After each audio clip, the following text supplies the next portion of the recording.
The tweets from Getachew Reda and Jawar Mohammed are very clear. Denouncing Idema's statement on arming civilians, they are calling for peaceful resolution of the inter-communal clashes in Oromia.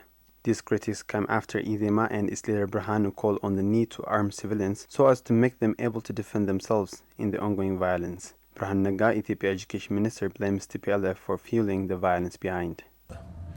By the way, such violence rages right after battles against the TPLF are finished. This is not accidental. It happened in the last time. Now it is the same. Jawar called Idema's statement ridiculous and stupid, while Getachew Reda sharply criticized the accusation against his party. Getachew asks where members of cabinet like Burhanu are taking orders.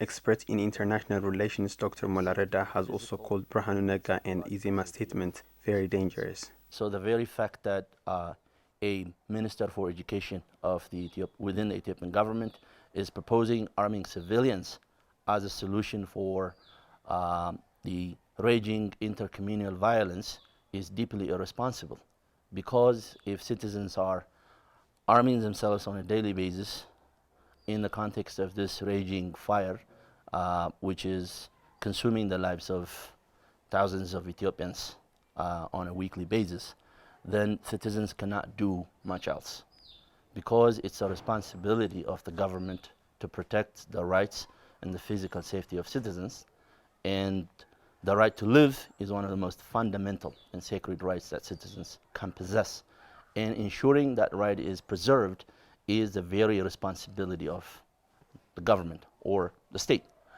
In the context of this raging communal conflict, some part of the population armed itself, then a different group organizing itself and mobilizing itself around a different identity is also, in response to this mobilization and arming of a different group, going to arm itself. And what you have is what in the field of international relations scholars call classic security dilemma. Some group arming itself to defend itself from some danger, forcing others to do the same, and that generating a downward spiral of insecurity and chaos. Getachew Reda accuses some individuals in government ranks, such as Burhanu, are doing all they can to fund the flames of violence and are standing in the way of hard-won peace process. Dr. Molla says there are spoilers to the peace deal from multiple sides, and that Burhanu Naga's statement is in line with those. And so it's possible that there are elements within Ethiopia on this side or on that side that might be playing the role of a spoiler. And I don't think Professor Burhanu Naga's statement illogically and without any kind of evidence implicating the TPLF in some of the most shocking communal violence across the country is helpful to the implementation of this peace agreement. The Pretoria Agreement under Article 3 in clear terms stated the permanent cessation of hostilities shall include all forms of cessation of hostile propaganda, rhetoric and hate speech.